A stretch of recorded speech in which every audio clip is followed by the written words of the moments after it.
Oh my God.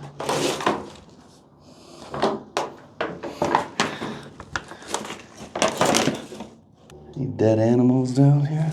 Welcome back, everybody. Got a great video for you today.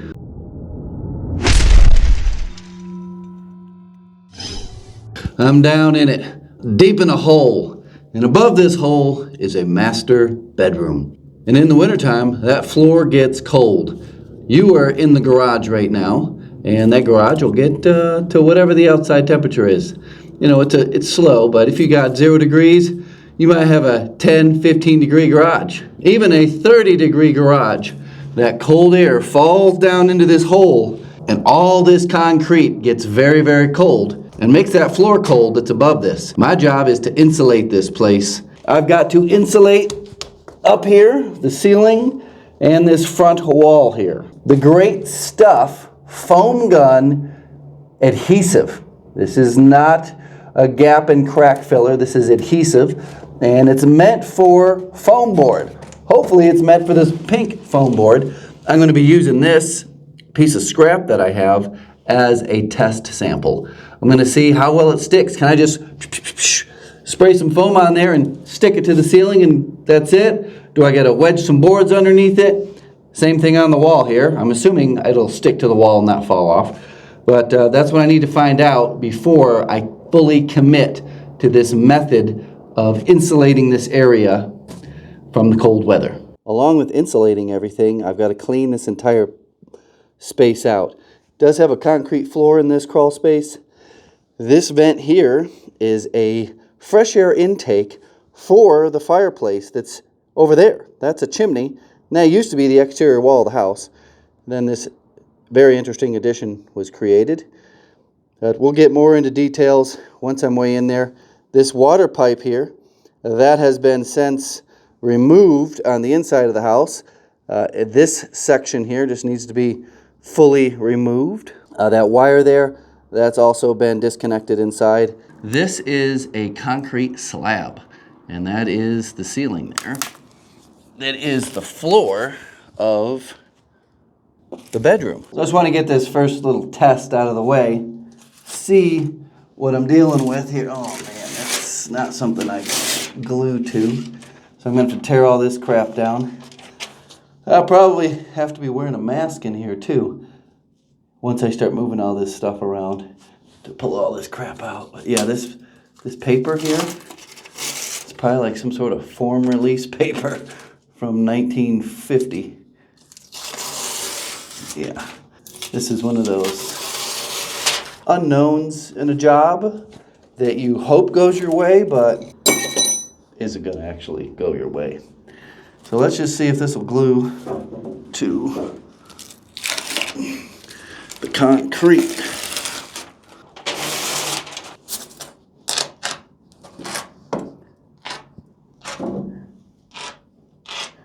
This is adhesive, so it shouldn't expand. I should be able to just stick this sucker up here and it sticks. Ooh, that felt good. Wow. Feels good, but it definitely ain't gonna stick. So I'm gonna have to clean this whole place out and start cutting some wedges. Yeah. No bueno. Now before we get too far into this, I just want to answer your question about why I didn't subcontract this out for spray foam. Spray foam is just too expensive. There's not enough return on that. People are actually turning away from it more and more. More so the open-celled foam, but the open-celled foam gave closed-cell foam a bad name and kind of ruined all of spray foam insulation. A lot of people are concerned about off-gassing and chemicals and what's going to come out down the line. Probably no harm to put it in a crawl space like this, but it's just way too expensive. And I wouldn't make any money off of it. I can make a lot of money off of this job if I do it this way. You can respray out of this gun and this tank here up to 30 days without cleaning it. They do make a cleaner. It's basically acetone. Acetone liquefies spray foam like instantly.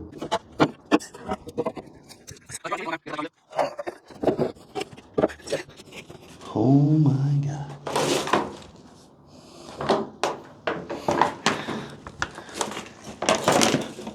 What the? All right, here's our bag of cash. I don't think anybody's been in here for decades. There is a story behind this old abandoned house.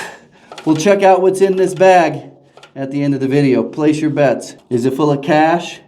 Is it full of old baseball cards? Mickey Mantle's rookie card? We'll find out. Right there is where the water pipe comes out. So we have some electricity there.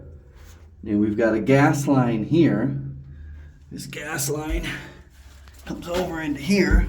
You have dissimilar metals. You get any moisture involved in the equation and that copper will eat away and you have a gas leak. Well, we're gonna have to investigate that a little bit further. Can't ignore that while I'm down here. Maybe running a new gas pipe up in there. Hopefully I don't run into a dead raccoon or anything.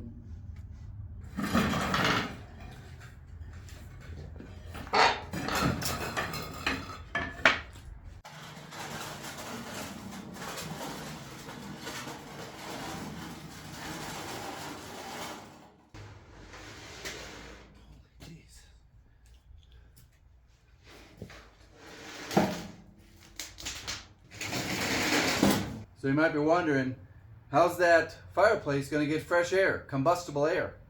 Well, this little vent system is going to get redesigned. So most of the ceiling is covered with this paper. I believe if this was even spray foamed, they'd want this removed so that it would stick. Maybe it stuck up there a little better than I thought.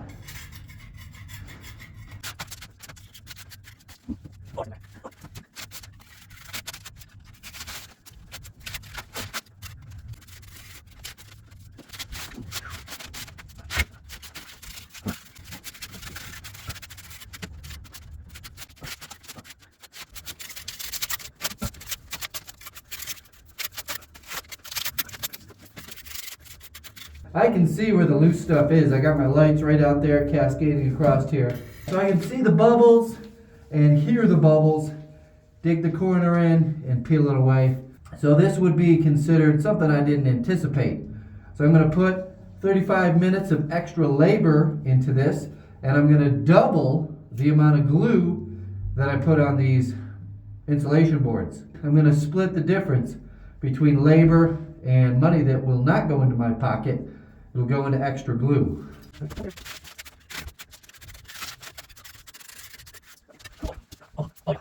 So this section is 8 feet across, and I gotta measure how deep it is. This is only half of the bedroom. I think this bedroom is around 16 by 16-ish. So it'll take 8 total of these panels. Oh, that was dumb. I gotta get my mask. Gotta get my mask back on. That was bad. Woo!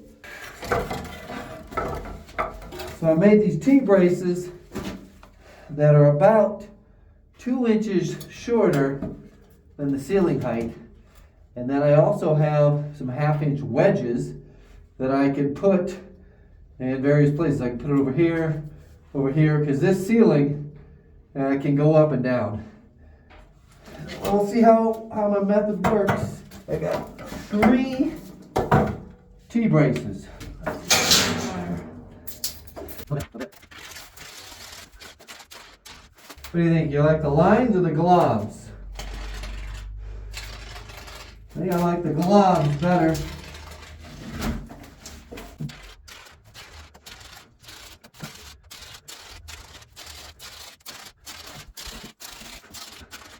All right, you're okay.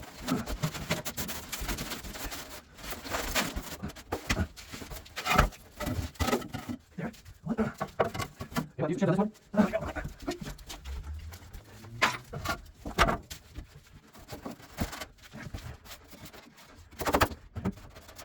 pretty good. Whew. There. Check this out.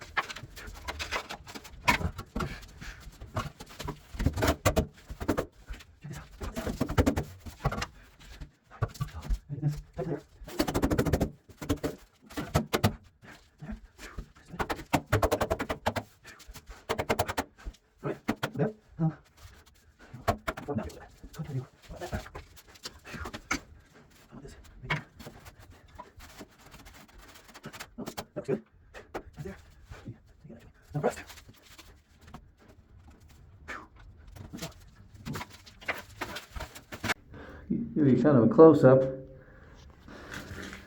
It is pretty tight all the way down.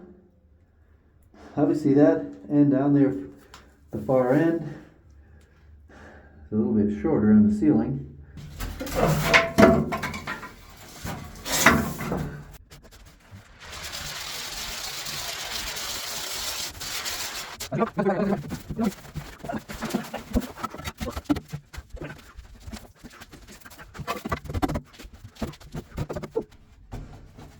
Looks good. Whew. A little bit of a race. You do have 14 minutes until this glue skins over. But better to go a little quicker than slower. Let's see if I can get down in here. All right.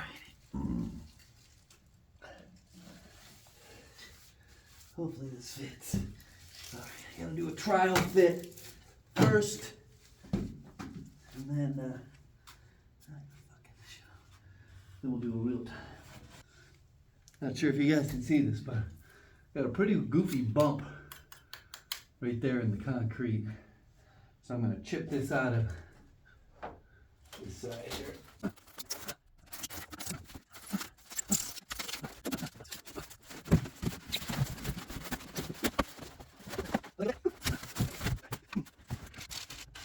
This section has a little bit more variation, so I'm going to make some bigger, taller globs to smush out.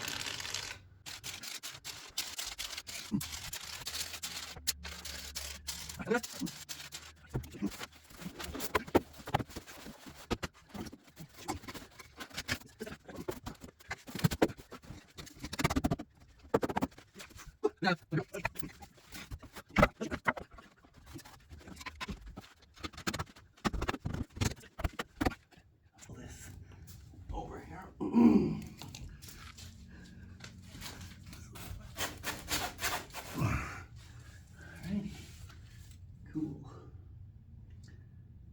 I'm gonna give you an inside shot. Put the camera down low.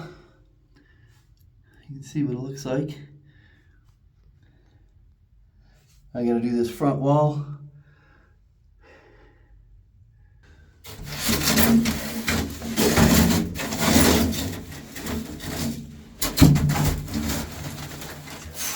Ooh, nice. Someone knows how to use a tape measure.